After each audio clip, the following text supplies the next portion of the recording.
अपनी कुछ बातचीत शुरू करें, आप सभी से गुजारिश है कि कृपया अपने अपने मोबाइल फोन को साइलेंट मोड पे कर लें और आप भी कुछ शांति रखें तो हम आपसे दिल खुलकर बात कर पाएंगे। 12वें राष्ट्रीय नाट्य उत्सव जश्न अजहर में लिटिल थेस्पियन परिवार की ओर से मैं रचना सरन आप सभी का हृदय से स्वागत करती हूँ, इस्तेमाल करती हूँ। जश्न अजहर रंगमंच को लेकर अजहर साहब के मंसूबों का जश्न है, जिसे लिटिल थेस्पियन परिवार पूरी शिद्दत और खुलूस के साथ मनाता है। अजहर साहब बेमिसाल रंगकर्मी थे। उन्होंने हिंदी और उर्दू के रंग परिदृश्य को अपनी प्रतिभा, कल्पनाशीलता और मेहनत से नई ऊंचाई दी थी। आज उमा झुनझुनवाला जी के सक्षम नेतृत्व में लिटिल थेस्पियन परिवार इस काम को आगे बढ़ा रहा है और जश्न अजहर उसी प्रक्रम का एक अंश है। आज इस उत्सव का 5वां दिन है। प्रथम सत्र में आपने रंग संवाद सुना, जिसमें नाट्य रूपांतरण संभावनाएं एवं चुनौतियां विषय पर आपने विशेषज्ञों के विचार जाने और चर्चा के माध्यम से अपनी जिज्ञासाओं को भी शांत किया। और अब समय है 5वें दिन के इस दूसरे सत्र को आगे बढ़ाने का। आज हम आपके समक्ष प्रस्तुत कर रहे हैं नाटक लम्हों की मुलाकात। हम कुछ इस नाटक के बारे में आपको बताना चाहेंगे। ये नाटक कृष्णचंद्र जी की 2 कहानियों पर आधारित है, जिसकी पटकथा लिखी है हमारी अपनी उमा झुनझुनवाला जी ने। निर्देशन है मुश्ताक कागची का और यह है विमेक समूह रंगमंच जम्मू का एक समूह है, इसकी प्रस्तुति है।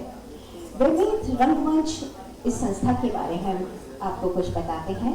विमेक रंगमंच जम्मू और कश्मीर का एक प्रमुख थिएटर ग्रुप है, जिसने थिएटर के क्षेत्र में अपनी एक अलग पहचान बनाई है। यह जम्मू अंतर्राष्ट्रीय फिल्म महोत्सव के सह आयोजक होने के अलावा कुछ प्रसिद्ध नाटकों और नुक्कड़ नाटकों से भी जुड़ा है। विमेक के कुछ प्रसिद्ध नाटकों में एक और बीरबल, चापर ये गश, खोया बचपन, अतीत के साक्षी, मरकर जीना, मुजरिम मैं नहीं पर मैं ही हूँ आदि शामिल हैं। मुश्ताक कागची रंगमंच में उनके योगदान के लिए संगीत नाटक अकादमी पुरस्कार प्राप्त करने वाले मुश्ताक कागची का जन्म और पालन पोषण जम्मू में हुआ था। वे Shri Ram centre of performing arts के कलात्मक निर्देशक थे। उन्होंने 100 से अधिक नाटकों का निर्देशन किया है, जिनमें मंटो बाग, कला में खुद मैं मंटो हूँ, सियाह हाशिए कहानी शामिल है, जो सआदत हसन मंटो की लघु कथाओं पर आधारित है, और महेश एलकुंचवार की कहानी वासंसी जुर्नानी धर्मपुत्र और होली है। उन्हें जम्मू और कश्मीर कला, संस्कृति और भाषा अकादमी से अंधा युग, मल्लिका और प्रतिबिंब सहित कई नाटकों के लिए सर्वश्रेष्ठ निर्देशक का पुरस्कार भी प्राप्त हुआ है। उन्हें थिएटर में उत्कृष्टता के लिए महिंद्रा एंड महिंद्रा पुरस्कार मिला। उनके नाटकों महाब्राह्मण, अल्लाहदाद, कस्तूरी मृग, चेखव एंड माय लाइफ और डेमोक्रेसी इन हेवन को साहित्य कला परिषद दिल्ली सरकार के द्वारा क्रमशः 1999, 2000, 2003, 2005 और 2013 में दिल्ली के सर्वश्रेष्ठ नाटकों के रूप में इन्हें घोषित किया गया था। वह संस्कृति विभाग, मानव संसाधन विकास मंत्रालय, नई दिल्ली से जूनियर और सीनियर फेलोशिप दोनों पुरस्कारों के भी प्राप्तकर्ता थे। उन्होंने फिल्मों और टेलीविजन के कई सीरियल्स में काम किया है। उन्होंने डोगरी में इंडियन क्लासिक्स श्रेणी में 6 फिल्मों सहित टेलीविजन के लिए कई धारावाहिकों और अन्य कार्यक्रमों का निर्माण और निर्देशन किया है। आइए अब इन 2 कथाओं के बारे में बताते हैं, जिन पर आधारित नाटक लम्हों की मुलाकात हम देखने वाले हैं। लम्हों की मुलाकात नाटक प्रेम का एक दस्तावेज है, जो कृष्णचंद्र की पूरे चांद की रात और शहजादा इन दो कहानियों पर आधारित है। इन दोनों कहानियों के कथ्य में एक अजीब किस्म की तीव्र छटपटाहट है। इस नाटक में जहां एक और एक स्त्री प्रेम में सारी उम्र प्रतीक्षा में रहकर प्राप्ति की अभिलाषा किए बगैर प्रेम में डूबी रहती है, तो वहीं दूसरी ओर एक और स्त्री सारी जिंदगी एक तरफा स्वप्निल प्रेम में डूबी रहने के बाद जब उसे हासिल करने का वक्त आता है तो अपने आत्मसम्मान के खातिर उसी प्रेम को ठुकराती हुई नजर आती है। तो आइए देखते हैं नाटक लम्हों की मुलाकात।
फूलों से लग चुकी थी। हवा में भी बर्फीली खुशबू।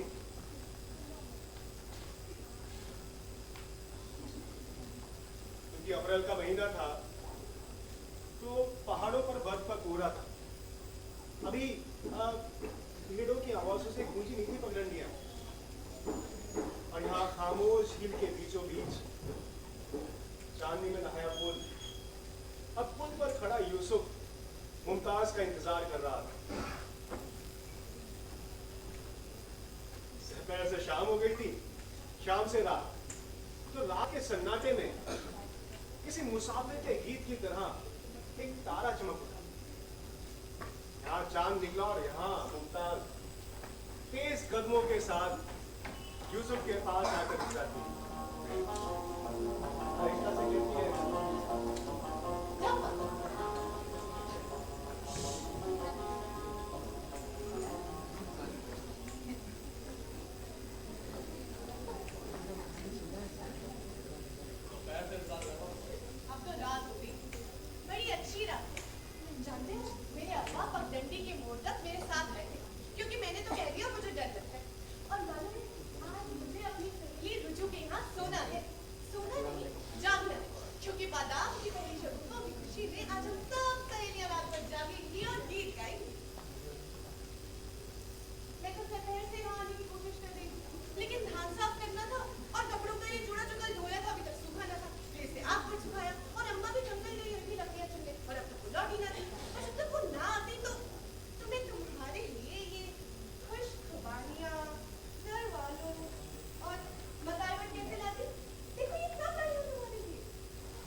मुमताज, तो आज रात भर जाओगी मेरे साथ? तुम्हें पता है आज कश्मीर के बाहर की पहली रात है। तुम्हारे गले में कश्मीर के गीत क्यों खुलेंगे जैसे चांदनी रात में साफ के फूल खिलते हैं। तुम्हें झील पे चलना था ना, और झील पे चलते। दोनों झील के पास चहलकदमी करने लगे। एक दूसरे पर बच्चों की तरह पानी डाल रहे और यहाँ खामोश झील के बीचों बीच चांद की कश्ती खड़ी है।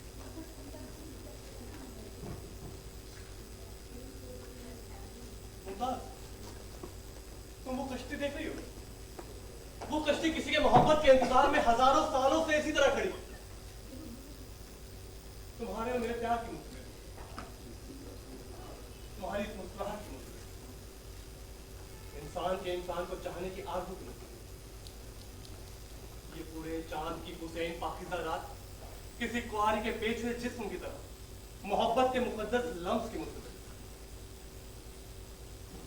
बड़ी मीठी है कुआरियाँ। ये हमारे आंगन के पेड़ है। अच्छा। पता है, हमारे आंगन में खुबानी का एक ही पेड़ है, लेकिन इतनी बड़ी सुर्ख और मीठी खुबानियाँ होती हैं इसकी कि मैं क्या करूँ।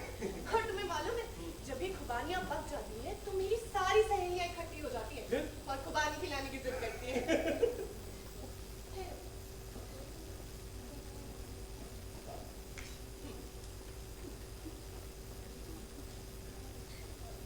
कितनी सांधी सांधी खुशबू है ना। सुनहरा सेका हुआ भुट्टा, कर करे दाने साफ शफाफ शफाफ से और जायके में बेहद छी। बेहद मीठा। ये मिस्री मकई के भुट्टे हैं, ये पिछली फसल के भुट्टे हैं और ये मैंने भुट्टे घरों में छिपा कर रखे थे और मालूम है अम्मी की नजरों से छुपा कर रखे। अच्छा, तभी इतने मीठे हैं ये भुट्टे। ये ना पिछली फसल के भुट्टे हैं, जब मेरे बाबा ने खेतों में हल चलाया, बोरी के बीज बोए थे, बादलों ने पानी दिया था और जमीन में छोटे छोटे सबज सबज रंग के पौधे उगे थे जिनमें मैंने लगाई थी। फिर उन पौधों पर सीरियां निकल आई थी जो यूं हवा में लहराती थी। पता है, मैं उन पौधों पर हरे हरे भुट्टे दिखने जाया करती। लेकिन अफसोस मुमताज कि उस वक्त मैं यहाँ नहीं था। और देख, भुट्टों ने कितने नर्म और नाजुक ये दाने उगाए थे, लेकिन मैं कहीं और था।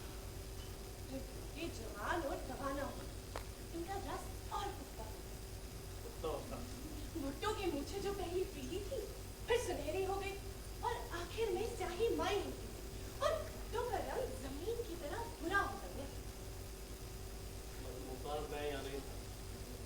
और देखो, खेतों में खलियान लगे, खलियानों पर फैल चले तो भुट्टों के दाने अलग थे। जब किसी ने अपनी सहेलियों के साथ मोहब्बत के गीत गाए और कुछ भुट्टे छुपाकर अलग रख दिए मेरे। मुमताज, जब मैं यहाँ नहीं था ना, तब ये धरती थी, तकलीफ थी, मोहब्बत के गीत थे, आग पर टिके भुट्टे थे। और अफसोस कि मैं यहाँ तुम्हारे पास। आज पूरे चांद की रात को ऐसा लगता है कि सारी बात कल तक ये आज तुम हुई।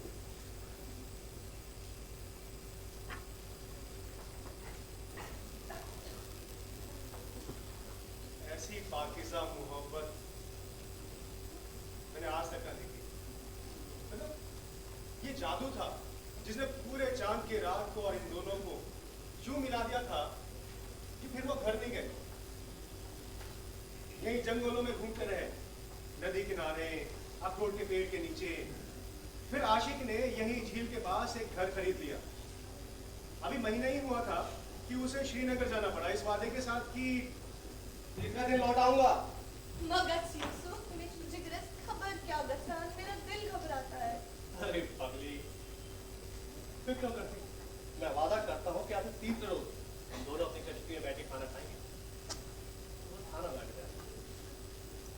ये मान है।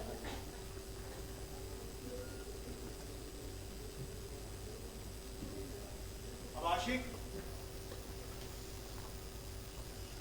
3 दिन बाद वापस आता है तो देखता है कि उसकी महबूबा किसी नौजवान शख्स के साथ बातें कर रही है।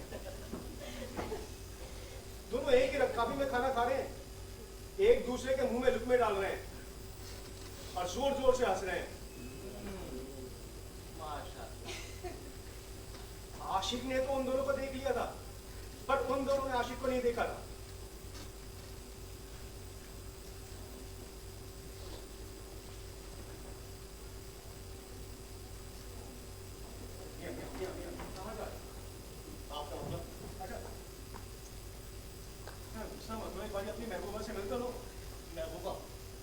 जाने कितनों की महबूबा है ये, किसी से बात करके जाने कौन सा महबूब होगा।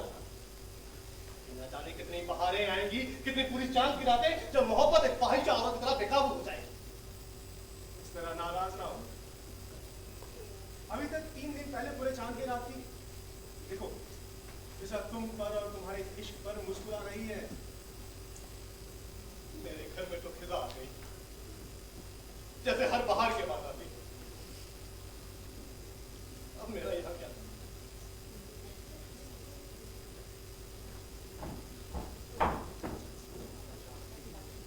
आशिक अपनी महबूबा से मिले बगैर चला गया। 48 बरस बाद आया है, अपने बेटों के साथ, अपनी बहुओं के साथ, अपने पोते पोतियों के साथ। ये वही अप्रैल का महीना है। दोपहर से शाम हो गई थी। यहाँ झील के किनारे पड़ी उस कश्ती को देख रहा था कि अचानक से उसकी नजर पड़ती है उसी मकाम पर जो उसने अपनी महबूबा के लिए खरीदा था। उस घर में से रोशनी आ रही है, बच्चों की सदाएं, कोई भारी आवाज में गीत गा रहा है, तो कोई बुजुर्ग महिला उसे डांट कर चुप करा देती। अब ना जाने किस सम्मोहन में वो आशिक उस घर के अंदर चला जाता है।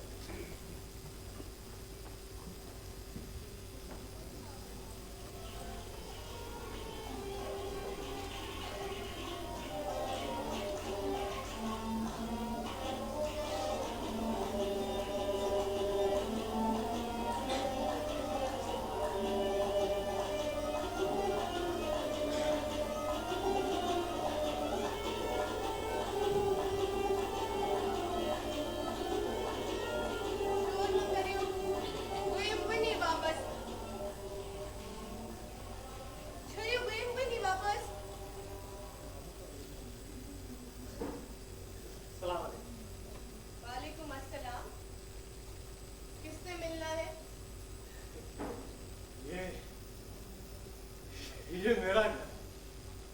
मेरे बाप ने बनाया था इसे।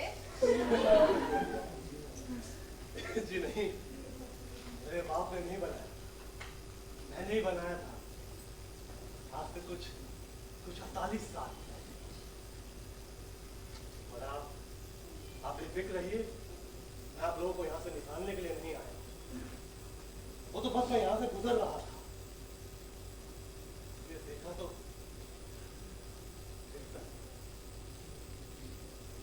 माफ कीजिएगा।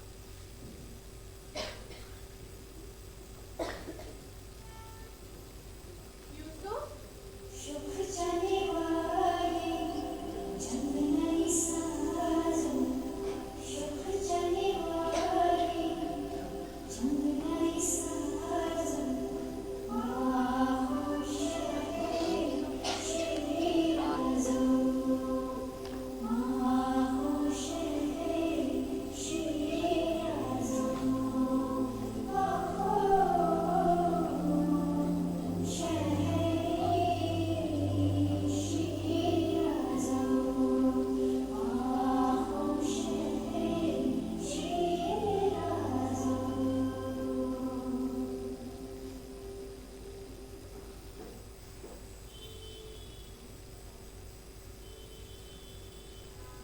तो तुम हो। अब इतने बरसों के बाद आओगे तो कोई कैसे पहचाने। ओहो, ओहो, ओहो। हाँ, तुम्हें अपने घर के लोगों से मिला। वो मेरा सबसे बड़ा बेटा है और वो उससे छोटा। वो मेरे बड़े बेटे की बेगम है और ये मेरा बड़ा पोता। सलाम करो बेटा। सलाम।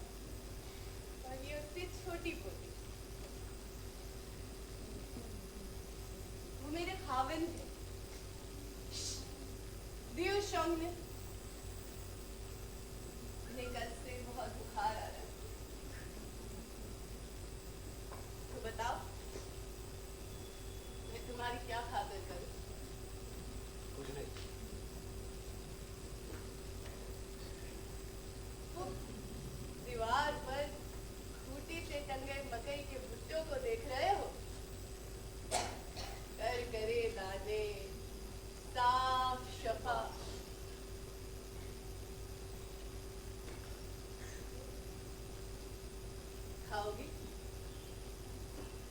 तेरे तो बहुत से दांत झड़ चुके हैं। अब जो है वो भी किसी काम के नहीं। मेरा भी यही हाल है, नहीं खा पा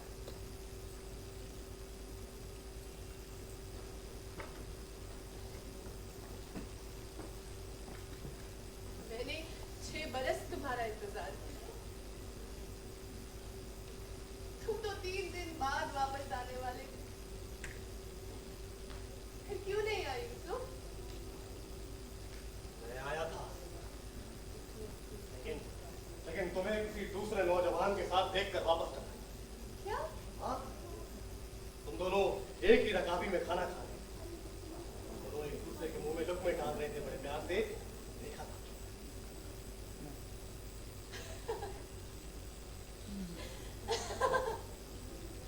क्या हुआ?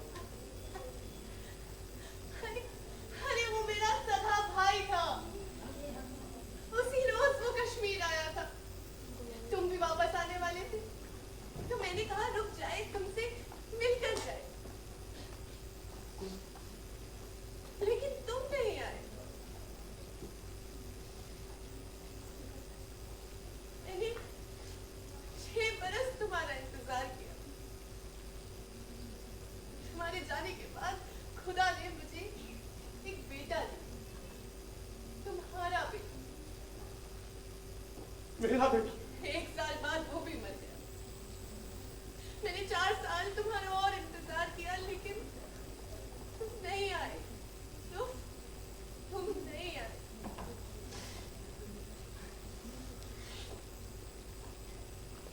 फिर मैंने शादी कर ली। और आज जब तुम आए हो तो मुझे अच्छा लग रहा। मैंने अपनी जिंदगी बना ली, ये खुशियां गम सब देख लिए। मेरा हरा भरा परिवार है। मगर आज जब तुम आए हो तो मुझे बहुत अच्छा लगा। कम से कम अब तुम मुझे बद्दुआ तो नहीं दोगे।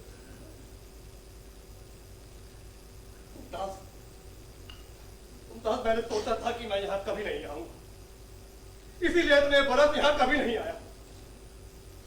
तो सच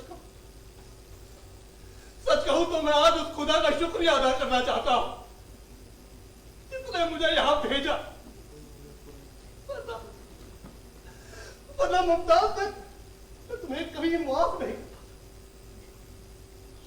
कोई बात नहीं मुमताज, तुम नहीं जानती कि मैंने क्या खोया है। यूसुफ, इश्क एक नदी जो हम दोनों के दरमियान बह गई। एक किनारे मैं देखूंगी अपना अक्स, दूसरे किनारे तुम देखना अपना। ये नदी इन दोनों अक्सों को ले जाकर समंदर में मिल जाएगी और हम एक हो जाएंगे। समंदर के इन 2 किनारों पर बैठे।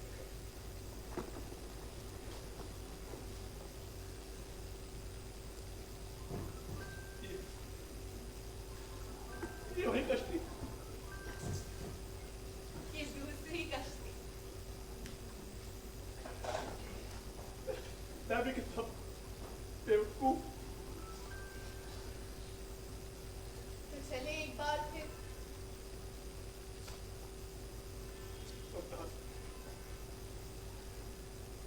मुमताज, हो सके तो मुझे एक बार माफ कर दो। एक बार माफ कर दो। यूसुफ, देखो ना, वो चांद कैसे हैरत से हमें देख रहा है और मसरत से कह रहा है कि इंसान मर जाते हैं लेकिन जिंदगी नहीं मरती। बहार खत्म हो जाती है लेकिन फिर दूसरी बहार आ जाती है। ये छोटी छोटी मोहब्बतें भी खत्म हो जाती हैं, लेकिन जिंदगी की बड़ी अजीम और सच्ची मोहब्बत हमेशा कायम रहती है। हम पिछली बहार में ना थे, तुम अगली बहार में भी नहीं होंगे, लेकिन जिंदगी फिर भी होगी। जवानी भी होगी, खूबसूरती भी होगी, रानाएं भी होगी और मासूमियत। मुमताज, शुभ शनिवारी चंदनाई साजन शुभ शनिवारी चंदनाई साजन आहोश है श्री आजम आहोश है श्री आजम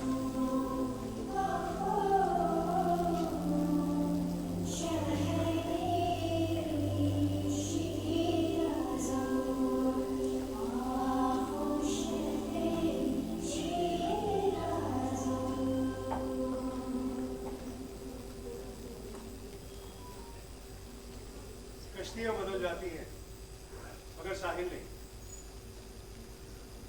हाँ, कश्तियों में होने वाली मोहब्बतों के नए नए किस्से जरूर जन्म लेते हैं और अखेलियां करते हैं।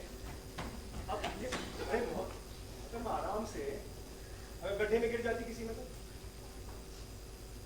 गड्ढे से तो बाहर आए। आप इधर आइए, ये बेंच, इस बेंच पे आइए। अरे आपकी पसंदीदा बेंच है, आइए। यकीन मानिए आपको अच्छा लगेगा।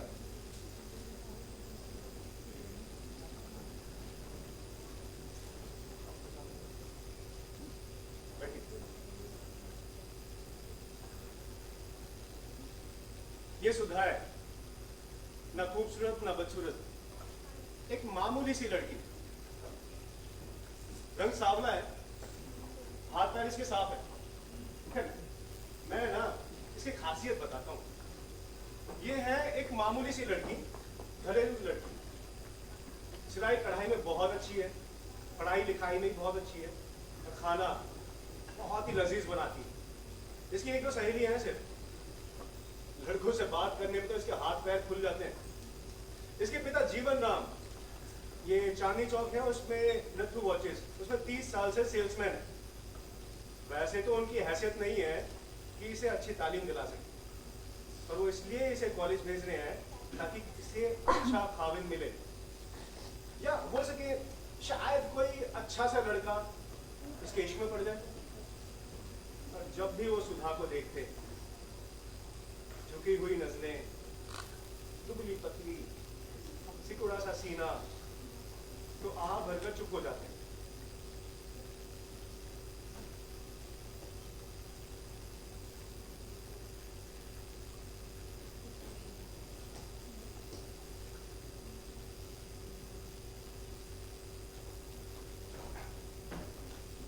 सुधा जैसी लड़कियों के लिए लड़का घेर घार के ही लाना पड़ता है। और तुझे पता है ना, ऐसे लड़के दहेज बहुत मांगते हैं।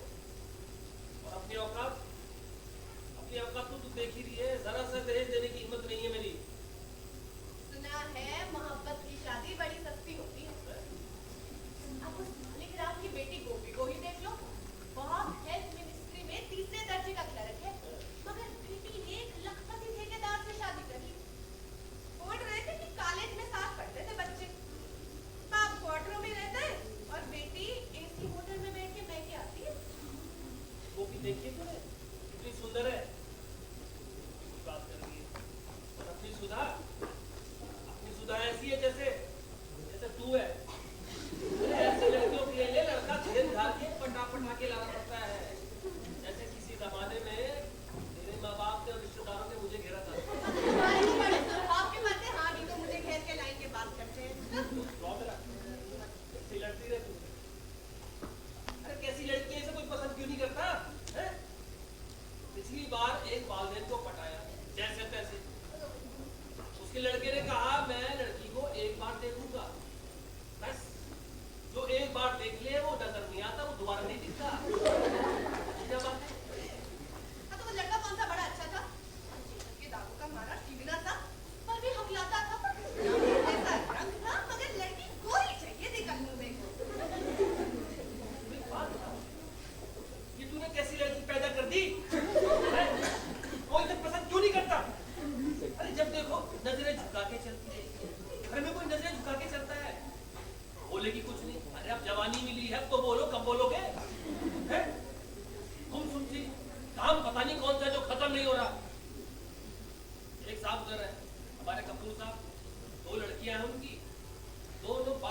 कैसे महकती रहती है?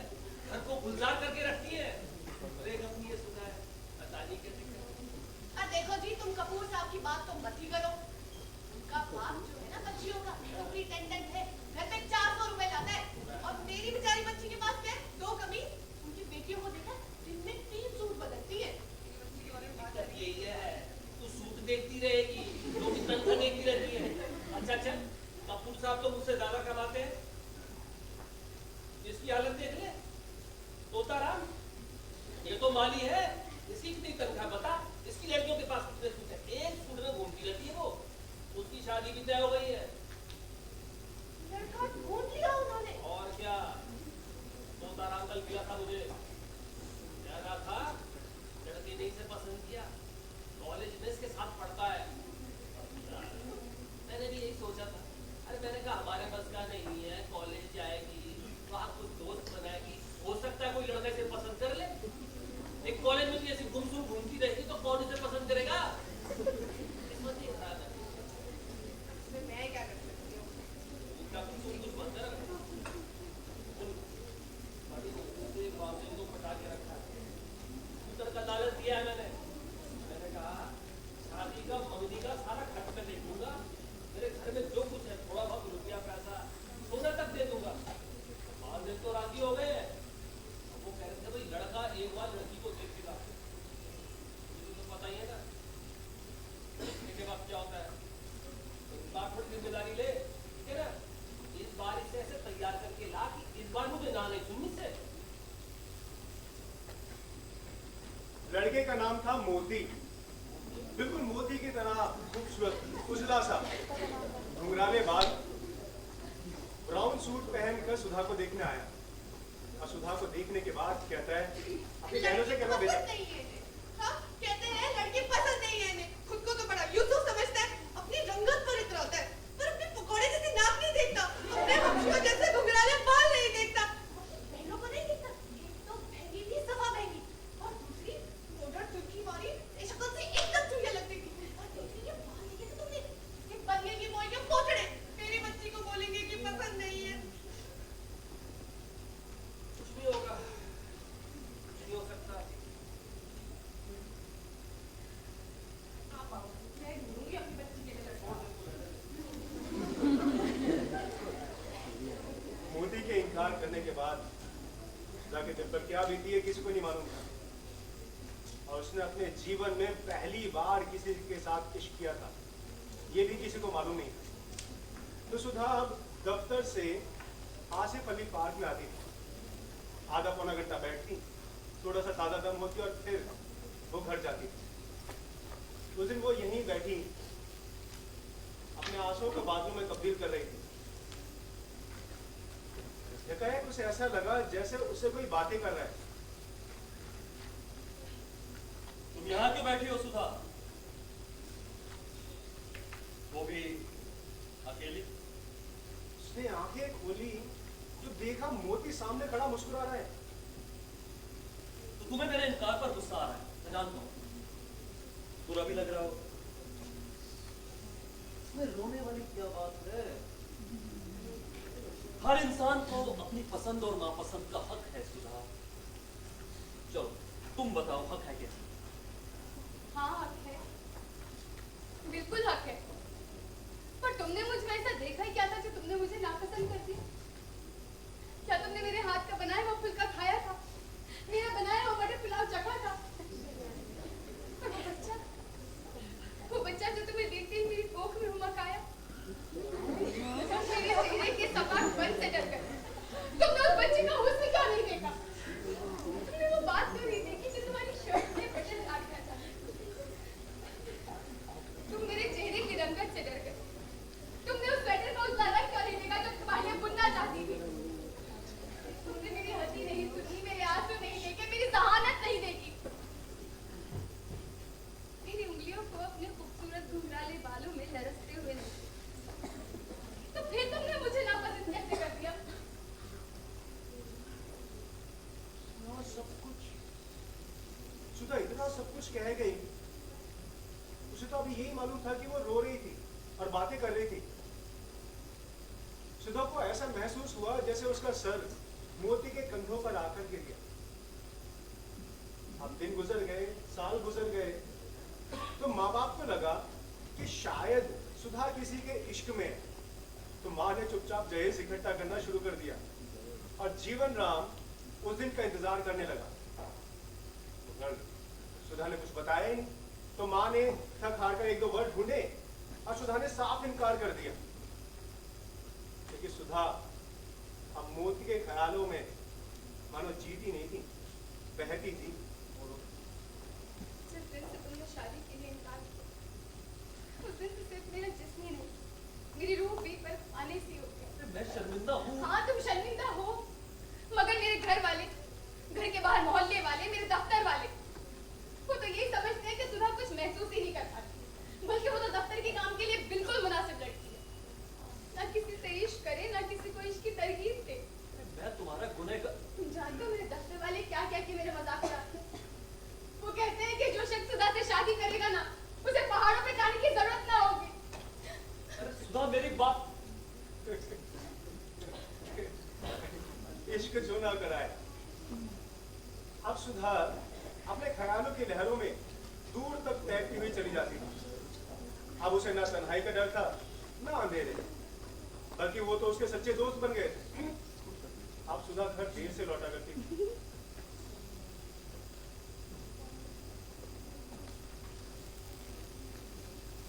मुझे तो लगता है जरूर कोई बात है, जरूर किसी से मिलने जाती होगी। चल जा रहा है घर में, हैं? तू मुझे बताती भी नहीं है। इससे मिल रही है जाकर रात में नहीं है। क्या चल रहा है ये? सुन, मैं इसकी चोटी कटवा दूंगा, घर में बिठा दूंगा। मुझे दूसरों से पता चल रहा है मेरे घर में क्या हो रहा है। अब कटा लो तुम लोग मेरे खानदान की अमीर के। अरे काहे को आप बबूला होते हो? क्या बोल रहा था मुझसे अभी वो? आगे बैठ, पहले तुम बैठो। ये गुस्सा मत करो। अरे इतना सुनना पड़ता है।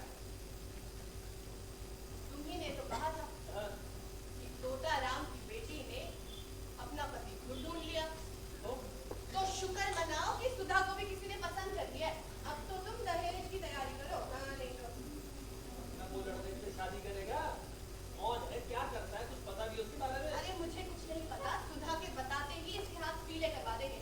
वैसे भी 25 बरस की कुंवारी लड़की को घर बिठाना बिल्कुल ठीक नहीं। अरे भैया शादी करेगा कि नहीं, तुम्हें जवाब दे। शादी को सुधा से बात करेंगे। मगर दिन गुजर गए, साल गुजर गए, सुधा ने कुछ नहीं बताया। तो माँ ने थक हार कर एक दो वर्ड ढूंढे और सुधा ने साफ इनकार कर दिया। जो आखिरी वर्ड जीवन राम ने उसके लिए ढूंढा था, वो था कमल नाम का रंडवा हलवाई। 40 के पार हो चुका था। तो शाम को सुधा ने इसी आसिफ अली पार्क में अपने ख्याली मोती को ये किस्सा सुनाया।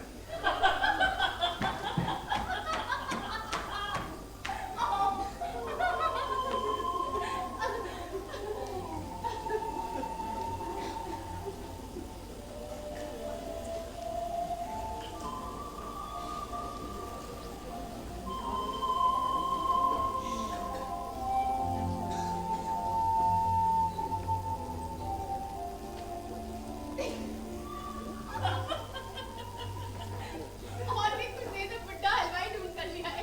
तुमने क्या बोला था? मैंने इनकार कर दिया। इनकार कर दिया मतलब? मतलब मैंने मना कर दिया। मतलब मना कर दिया? हाँ। दिमाग खराब हो गया तुम्हारा?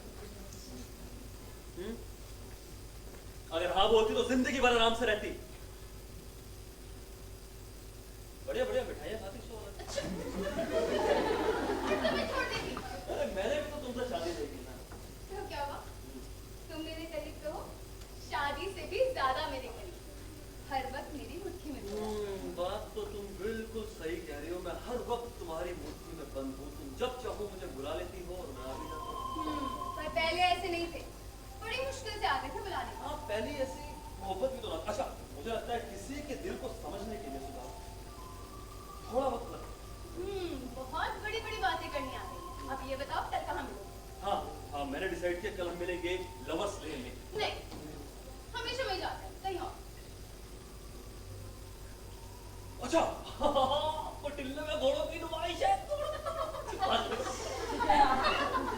मुझे घोड़े खरीद के पाल ले गया, कहीं और सही से बताओ ना। कहाँ है? वहाँ क्या? तुम बताओ। मैं बताऊँ? हाँ बताओ।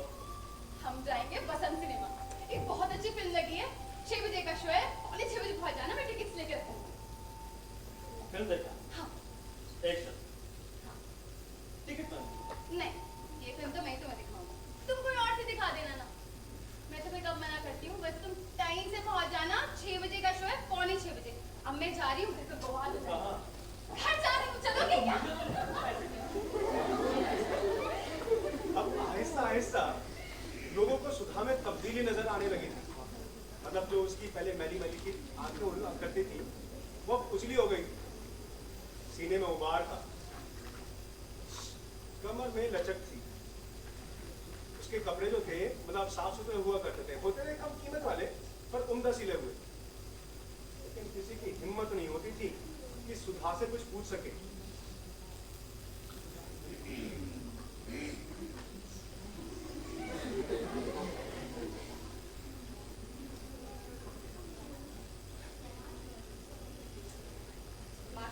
तेरा बाप कुड़ के मर गया, अब मैं भी मर जाऊंगी जन्मजली। तू बताती क्यों नहीं है किसे पसंद कर रखा है?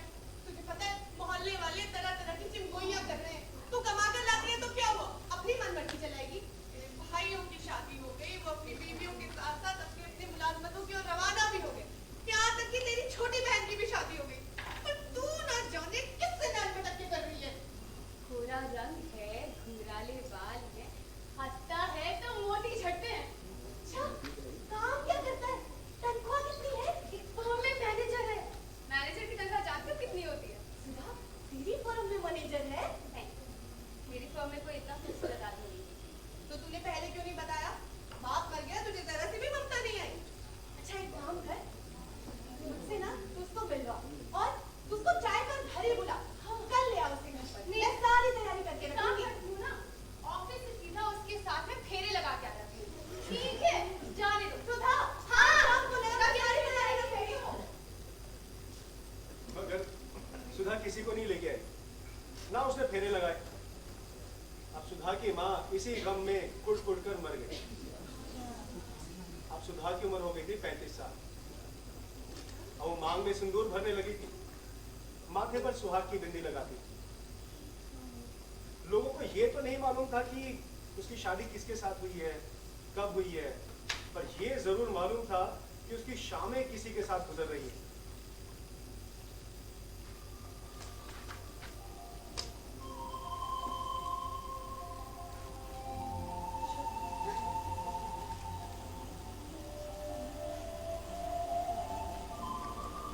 कल हरे पत्तों से शाम हुई, आज पीले पत्तों से शाम। कल सूखे पत्तों से शाम होगी तुम्हारे और मेरे दरमियान।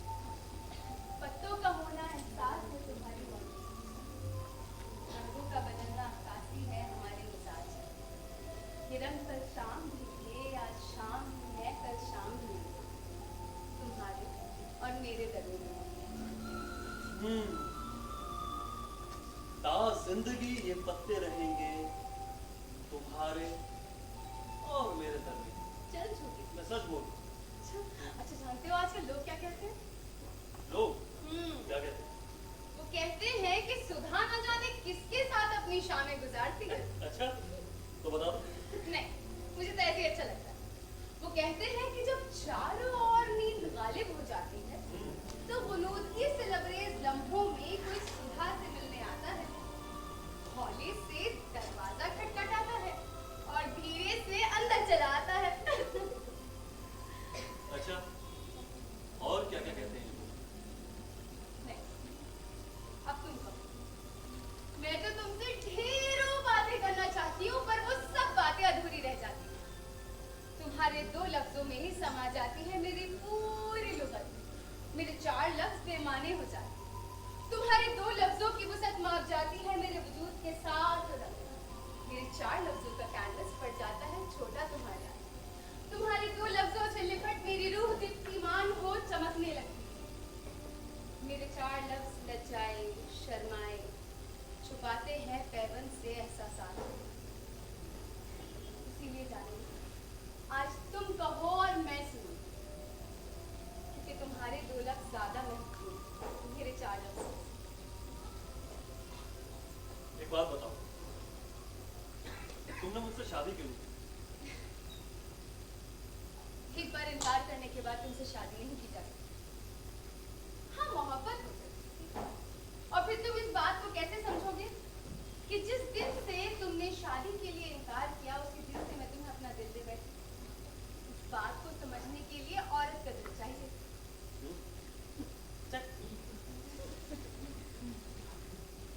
शाम सुधा की 40वीं सालगिरह थी। वो यहीं आसिफ अली पार्क में बैठी मोती का इंतजार कर रही थी। मोती अब भी पहले की तरह खूबसूरत थी। वक्त के घाव ने और जिंदगी के बहाव ने मोती पर ज्यादा असर नहीं डाला था। बस कनपटी के पास से कुछ सफेद बाल हो गए। सुधा का दिल आज भी मोती के नाम पर ऐसे ही धड़कता है जैसा कि पहले रोज।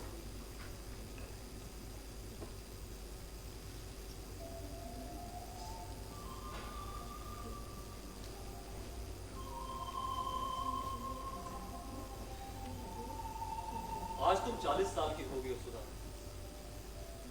तुम्हें अफसोस नहीं होता कि तुमने मुझसे शादी नहीं की? मैं सोच रही थी कि मैंने तुमसे शादी ना करके क्या करा। क्या कोई शाम ऐसी थी जो हमने साथ में गुजारी थी? सोचो तो हम कहाँ कहाँ नहीं गए। जहाँ जहाँ भी मैंने तुम्हें बुलाया, क्या तुम वहाँ नहीं पहुँचे? और जिस वक्त भी बुलाया, क्या उसी वक्त सब कुछ छोड़कर मेरे पास नहीं आए?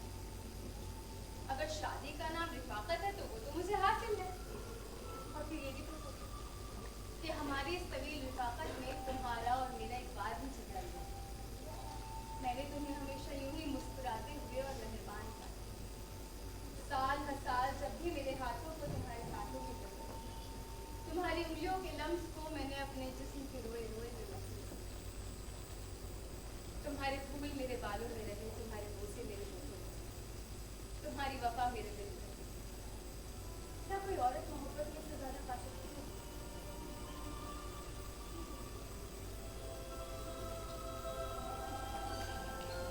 चांद उभर आया। चांद सुधा के बालों में था, उसकी आंखों में था। लहर दर लहर उसके जुए मुंह में रवा था। हाय मेरे मोतीचूर के लड्डू में मर जाऊं। सुधा सुधा, ये मोतीचूर मोती था ना?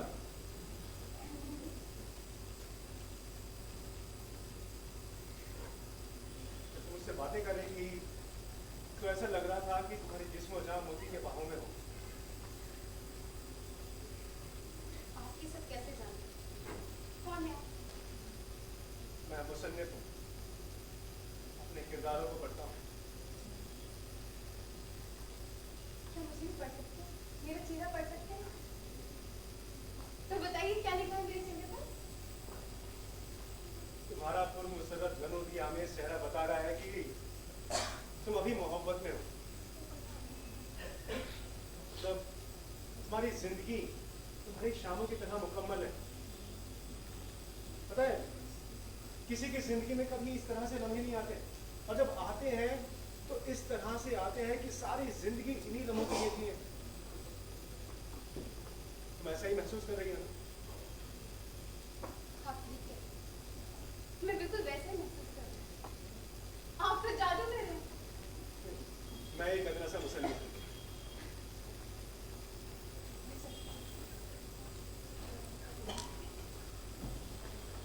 ये वाकया बड़ा ही मजेदार है। सुधा के ऑफिस में उसका मैनेजर तब्दील हो गया। अब जो नया मैनेजर आया है वो सुधा को बिल्कुल नापसंद है। मतलब होगा कभी उसका गोरा रंग, पर अभी तो भाई वो तांबे की तरह था। ये मोटी सी नाक, बात करता है तो ऐसे लगता है जैसे तालाब में मेंढक करते ना, टर्टल। और सुधा की किस्मत देखो, इतने साल काम करने के बाद वो बन गई थी वहां पे हेड स्टेनो। तो मैनेजर के साथ उसे रहना पड़ता पूरा दिन। सुधा को सबसे ज्यादा खौफ इस बात से होती थी, उसे ऐसा लगता था कि शायद इस मैनेजर को उसने पहले कहीं देखा है। दिमाग पे बहुत जोर डालने के बाद उसे याद ही नहीं आता कहाँ देखा है। अब उस दिन पहली तारीख थी, सबको तनख्वाह मिल गई थी। तो मैनेजर ने सुधा को बुलाया, अपने सामने वाली मेज पर बिठाया और बोला,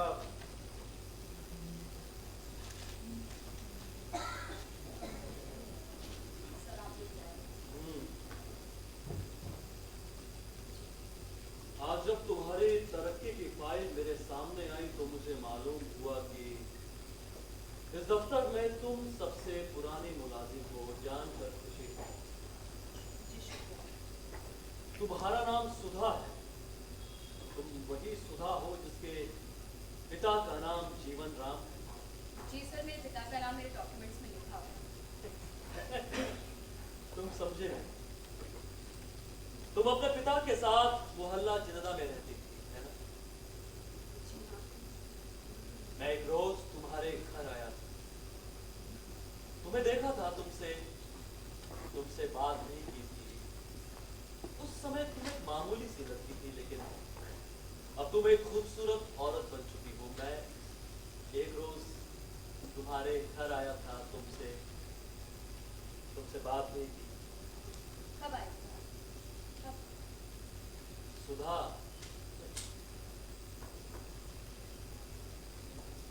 मैं मोती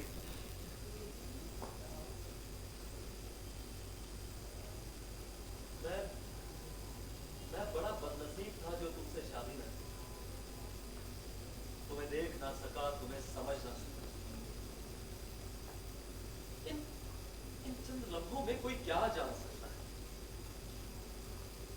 मैं नौजवान था सुधा, दौलत और गोरे रंग का था। जो भी मुझे मिली वो दौलत मिलाई और सफेद चमड़ा था। और इसी के साथ एक मगरूर, बदमिजाज, जालिम और बेवफा तबीयत मिलाई। चंद ही सालों में मेरे 5 बच्चे हो गए। कितने मेरे थे मैं नहीं जानता। मैं शराब पीने लगा, दूसरी औरतों के पास भी जाने लगा। फिर वही जहर बीमारी का, शराब का, नाकामी का मेरे रग रग में फैल गया और मैं वक्त से पहले बूढ़ा हो गया। मेरी बीवी मर चुकी थी। मैं उससे कुछ नहीं कहूँगा, क्या मुझे दूर तो मेरा है। मेरी आंखों ने एक हीरा देखा और उसे पत्थर समझकर फेंक दिया। सुधा, तो मुझे मुआफ नहीं कर सकती। मुझसे शादी नहीं, मेरी उम्र ज्यादा नहीं है। मुझे तो मोहब्बत भी नहीं मिली जिसके लिए मैं सारी जिंदगी तरसता रहा।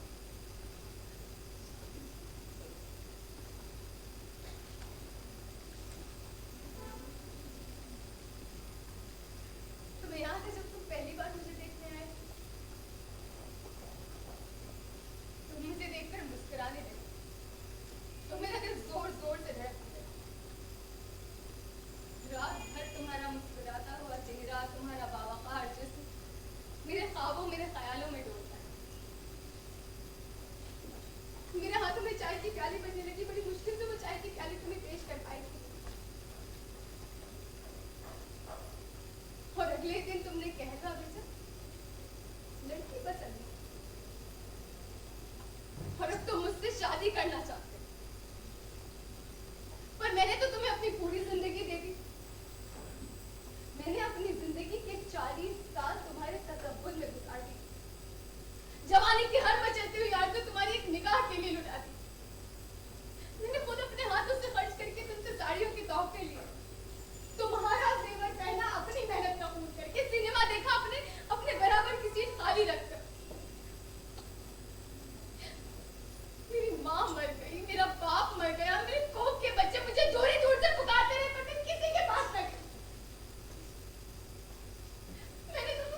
सदियों से भगीरथ बनी आंखों से दरिया उतारने की कोशिश की है मैंने लाख लाख बार, मगर जानते हो रोज उगाता है वहां एक नया रेगिस्तान। थोड़ा सा गीलापन दे दो उधार, मैं जिंदा रहना चाहती हूँ, मैं जीना चाहती हूँ। इस बार उसके ख्यालों का शहजादा हकीकत में उस पार्क में उसके सामने था, वही ब्राउन सूट पहने। सुधा, तुम रो मत, रो मत।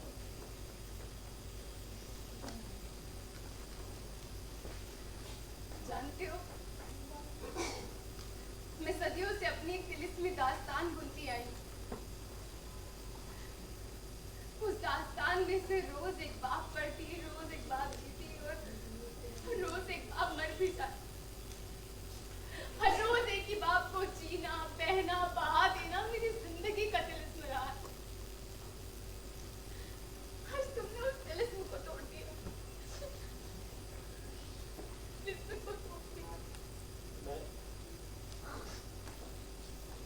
मैं तुम्हारा बोलेगा, मैं ये समझ ही नहीं पाया कि कोई तुमसे इतनी बेतहा मोहब्बत कैसे कर सकता है।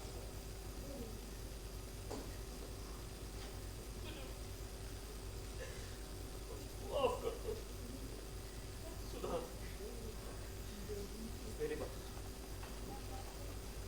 किस्मत से हमें एक मौका, हमें दूसरे के बिना अधूरे हैं सुधा। नहीं, अधूरे नहीं हैं। अधूरे नहीं है, अधूरा ही कब था? तुम जो थे मेरे पास, इसी बेंच पे बैठे हुए, इसी पार्क में मेरे साए के साथ चलते थे, कभी किसी झील के किनारे साथ साथ चलते, कभी उफक में चमकते हुए सितारे की तरह। मैं लहराती रही तुम्हें अपनी रागनियों में और तुम गाते रहे मुझे अपने गीतों में, ठीक उसी तरह। मेरी आंखों के कोरों के नाम, हमारे कदमों के निशान, सदियों तक युगल जोड़ियों को सुनाएंगे हमारी ये अजीम दास्तान किसी महाकाव्य की तरह। इसलिए सुनो, कुछ भी अधूरा नहीं है, ना हमारी गीत, ना हमारी मोहब्बत, ये सारी बातें बेमाने हैं।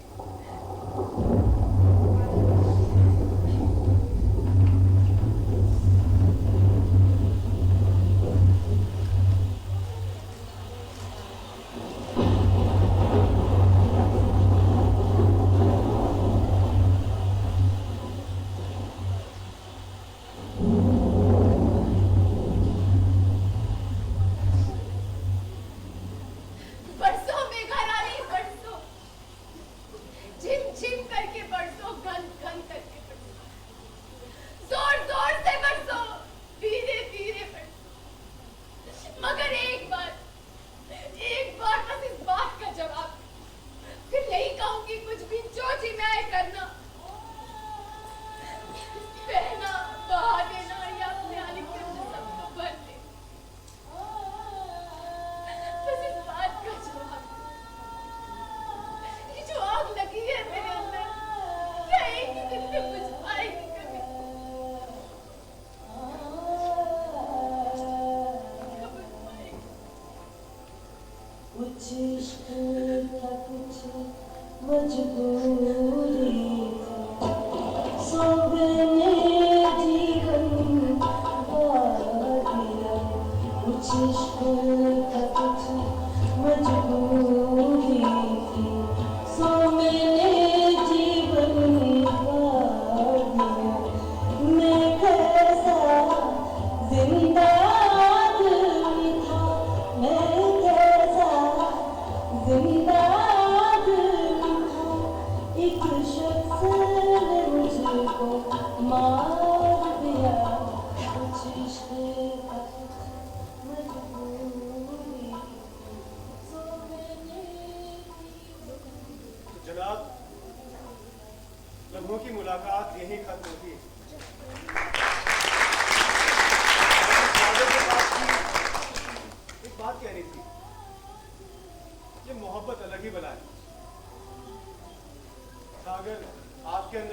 सब फूट रहा हो तो उसे अपनी निगहबानी में दरख्त बनने दे।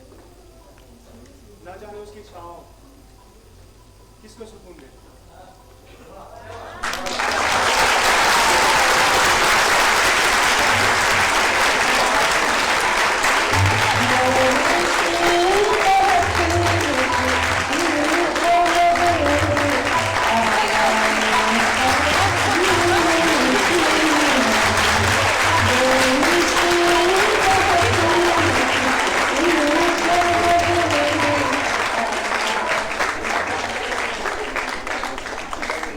लम्हों की मुलाकात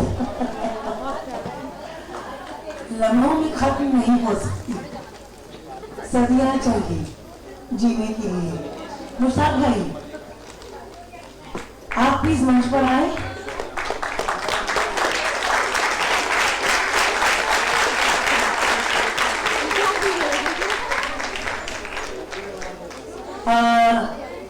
इस नाटक के शो पूरे हिंदुस्तान में हो रहे हैं और परसों ये नाटक उड़ीसा में था। उड़ीसा में शो करके कल ये यहाँ पहुंचे हैं और आज यहाँ शो हुआ।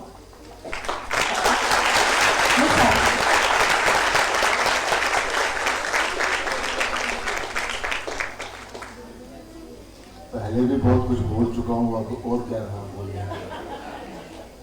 जो बोला था वो ये था, मैं पता नहीं क्या बात है कि कलकत्ता के साथ एक मेरी बड़ी अटैचमेंट जैसी बाउंड्री है। साल में 1-2 बार मुझे आना ही पड़ता। वो सब लोगों का प्यार है, मोहब्बत है। और ये नाटक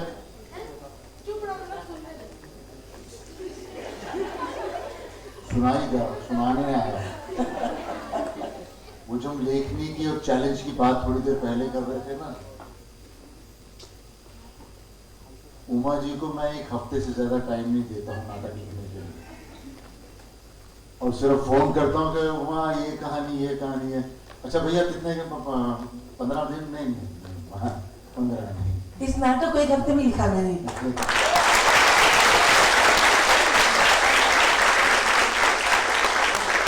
करना होगा, मैं सीधा तलवार सर पे रखता हूँ कि वो 1 हफ्ते के बाद स्क्रिप्ट आता है तो चल ठीक है होगा।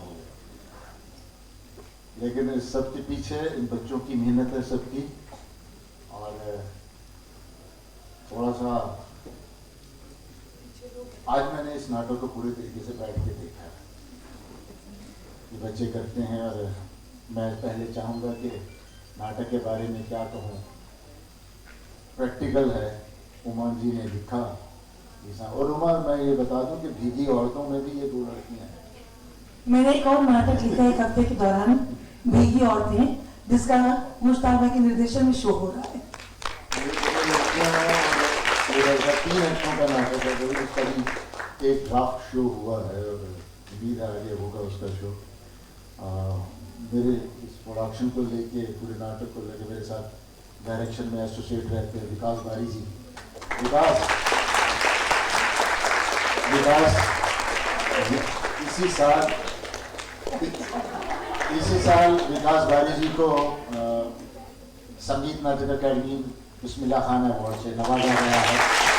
डायरेक्शन में विकास बहुत अच्छे लेखक भी हैं, निर्देशक तो हैं ही हैं, लेखक भी हैं। इनका बड़े 2-4 नाटक, बहुत चर्चित नाटक है, खिड़कियाँ, दरारें। खिड़कियाँ नाटक हमने करवाए हैं अलीपुरद्वार में।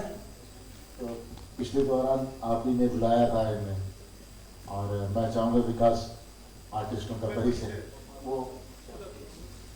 मुझे नहीं पता कि मुझे ये बात कहनी चाहिए या नहीं, लेकिन नाटक की जो जिजीविषा है, जो जुनून है, वो आप तक पहुंचे, इसलिए ये बात बतानी जरूरी है कि पिछले हफ्ते ही मुश्ताक भाई का केमो हुआ और उसके बावजूद ये पूरे भारत की यात्रा पर है और लगातार शो कर रहे हैं।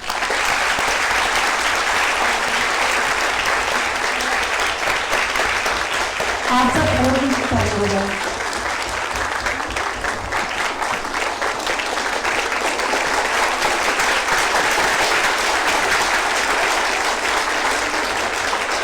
मुश्ताक भाई हम सबकी दुआ है कि कि जो जंग आप लड़ रहे हैं हम सब आपके साथ हैं और आप कामयाब होंगे। आप सत्यम यादव, जतिन शर्मा एज यूसुफ, इनाम खुजरात सुधा, अमित बसवे, कोमल मुंशी एज मुल्तान, लिन्नी बब्बर एज मोती, अनूप गोसाई, इस प्ले का म्यूजिक ऑपरेट कर रहे थे वरुण शर्मा।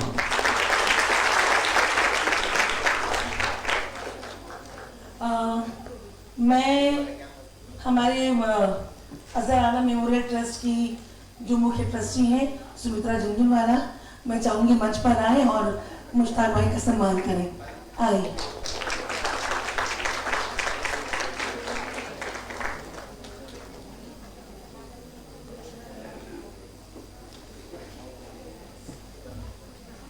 मैं रावल पुष्प साहब से गुजारिश करूंगी आप मंच पर आए।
तो आज का नाटक हम सब ने बहुत ही आनंद के साथ उठाया।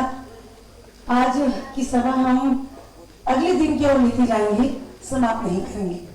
तो ये सभा कल रूपांतरित हो रही है 12 बजे। आप फिर संवाद का हिस्सा होंगे और फिर आप मेरे द्वारा निर्देशित कविताओं का कोलाज देंगे, जिसमें हम 20 कविताओं का मंचन करेंगे। शशि सहगल जी द्वारा लिखित 20 कविताओं का, जिसमें नृत्य और संगीत का मैंने समन्वय करने की कोशिश की है। तो और आज अभी मुझे दरअसल आज सबसे पहले अभिनंदन होना था आज अशोक सिंह भाई का, लेकिन उनकी तबीयत खराब है, वो नहीं आ पाए। तो मैं चाहती हूँ कि कम से कम हम एक औपचारिकता यहाँ मंच पर पूरी कर लें, और इस औपचारिकता को पूरी करने के लिए मैं दिनेश भाई को मंच पर बुलाना चाहूंगी कि आप उनकी तरफ से उनका सम्मान ग्रहण कर लें, और फिर वो सारी चीजें उनका सम्मान, उनकी मोमेंटो वगैरह हम अभी उनके घर भिजवाएंगे। तो दिनेश भाई आप प्लीज मंच पर आए। मुश्ताक भाई आप इस क्रिया को पूरा करें।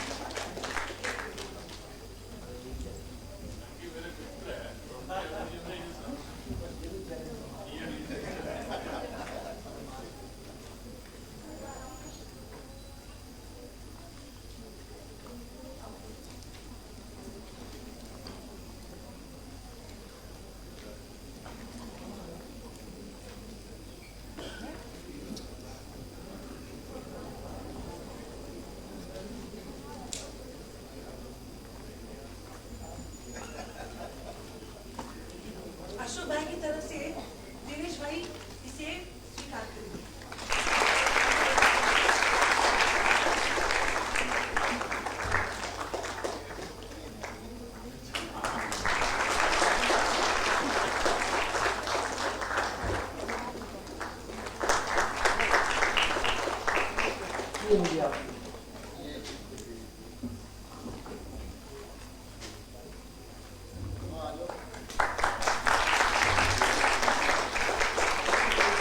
अशोक भाई आप अगर लाइव देख रहे हैं तो ये आपका जो सम्मान हमने किया है, तो आज दिनेश भाई, मुश्ताक भाई और मैं उमंग झुंझुनवाला आपकी तरफ से सम्मान ग्रहण करके हम गौरवान्वित हो रहे हैं, क्योंकि यहाँ पे लाइव चल रहा है।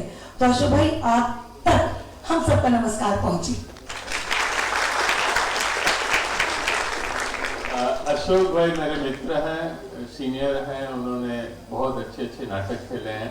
आज अस्वस्थ के नहीं आ पाए, पर ये मैं उन्हें अवश्य कहूँगा फोन करते तुरंत ही। और मुश्ताक भाई के हाथ से मिल रहा है, बहुत बहुत धन्यवाद उनकी ओर से भी, और हमारे कलकत्ता के सभी कलाकारों के ओर से मैं आपका धन्यवाद कर रहा हूँ। इतना सुंदर नाटक आपने दिखाया जो दिल में उतर गया, बहुत बहुत धन्यवाद। कल 12 बजे रामसमबाग, जहाँ पर हम स्त्री के ख्वाबों की बात करेंगे, और जरूरी है कि हम अपने ख्वाबों की बात करें। फिर उसके बाद 2 बजे हम मुंबई से हमारे अतिथि आ चुके हैं, श्री जमा हबीब साहब, उनका अभिनंदन करेंगे, और उसके बाद हम देखेंगे नाटक रेत और इंद्रधनुष। और आज एक बात में मैं बहुत खुश हूँ कि दुर्गापुर से माइकल मधुसूदन मेमोरियल कॉलेज ने अपने 21 बच्चों को 3 अध्यापकों के साथ आज इस पूरे जश्न अजहर का हिस्सा बनने के लिए भेजा है। तो दुर्गापुर से यहाँ तक की यात्रा करने के लिए एक बार दुर्गापुर के कॉलेज के लिए रुचैया जी और आपके सभी साथी बंधुओं का और सभी विद्यार्थियों का बहुत बहुत आभार। मैं मिनिस्ट्री ऑफ कल्चर, भारत सरकार का आभार प्रकट करती हूँ। इस जश्न अजहर को पूरा करने में उनका सहयोग मिला। NCGFCC का आभार करती हूँ। मैं एक्सिस बैंक और वर्तमान पत्रिका का आभार प्रकट करती हूँ। साथ ही पिछले 5 दिन से ये पीछे में जो कैमरा चल रहा है लाइव, मैं केवल मौजूदा भाई का आभार प्रकट करती हूँ कि साहित्यिक टाइम्स की ओर से रोशन यहाँ पर जिम्मेदारी उठा रहा है और लगातार लाइव चल रहा है यूट्यूब पर और फेसबुक पर। मैं उनका आभार प्रकट करती हूँ। मैं अजहर आलम मेमोरियल ट्रस्ट का आभार प्रकट करती हूँ, और मैं आप सबका आभार प्रकट नहीं करूंगी क्योंकि आप सब मेरा हिस्सा हो। के लिए